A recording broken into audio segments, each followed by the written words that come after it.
At KVGC News Time, 7 minutes after the hour of 7 o'clock. Well, another busy week for the Calaveras County Sheriff's Office marijuana enforcement team.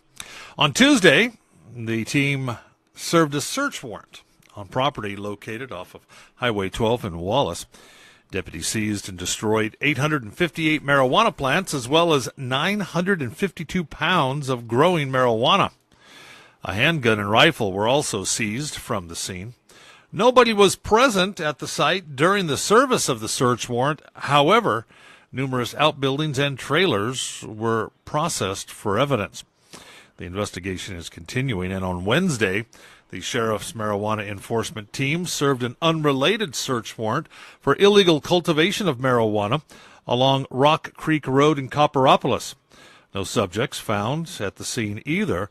The property had 6 large hoop houses full of growing marijuana. A hoop house is kind of a portable greenhouse, I guess you could call it.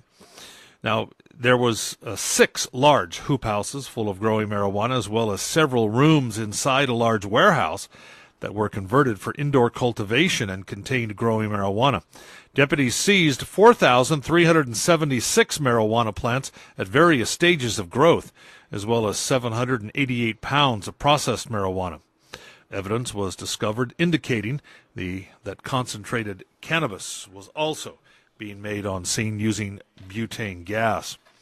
The investigation is still active. No further details have been released at this time. And following a reported 2-day family altercation, felony assault and other charges have been levied against a Calaveras County man.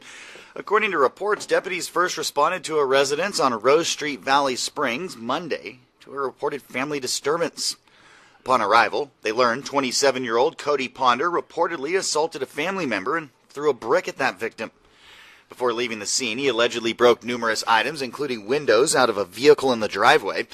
Deputies searched the area for Ponder after taking the report, but unable to locate him. Deputies returned to the same residence the following night after hearing Ponder was back and breaking more items, among these, another vehicle's windows. Well, while on scene, deputies found Ponder walking in the area, placed him under arrest for assault with a deadly weapon and vandalism. Now, while in handcuffs, Ponder reportedly became upset at deputies as they began speaking to a female there and began physically resisting arrest and making threats to others on scene. Due to what transpired during the second altercation, additional charges were brought, another count of vandalism, and making criminal threats, as well as resisting deputies. Ponder was booked into the Calaveras County Jail on numerous charges.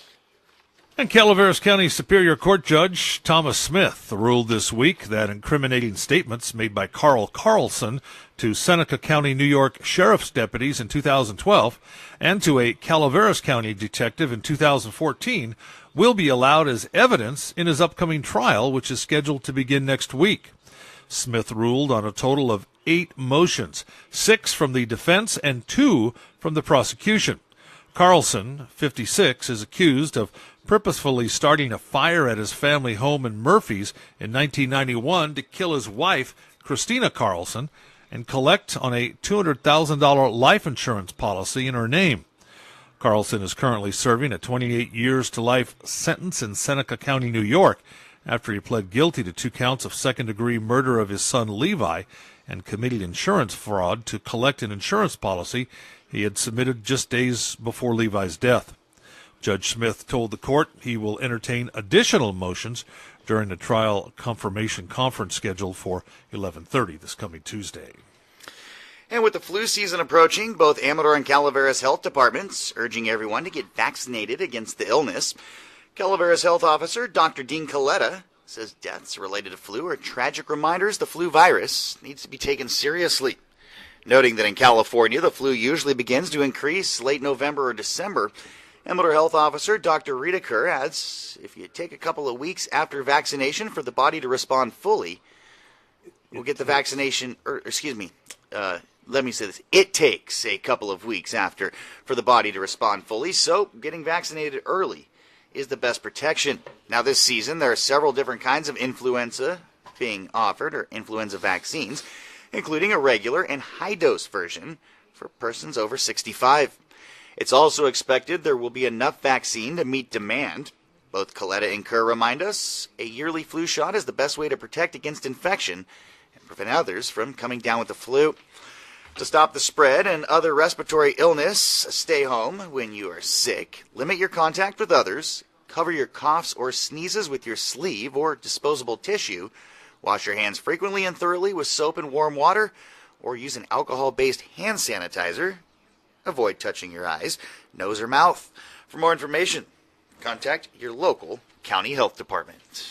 And a few tickets are still left for tomorrow evening's 15th annual Amador High School Culinary, Floral Design, and Performing Arts Broadway Dinner. Starts at 6 o'clock at the American Legion Hall on Sutter Hill. According to Amador High Performing Arts teacher Giles Turner, 2 tables of 6 are still available at $30 a ticket, or a complete table of 6 for $180. If you want more information or to purchase tickets, call Amador High at 267-0108.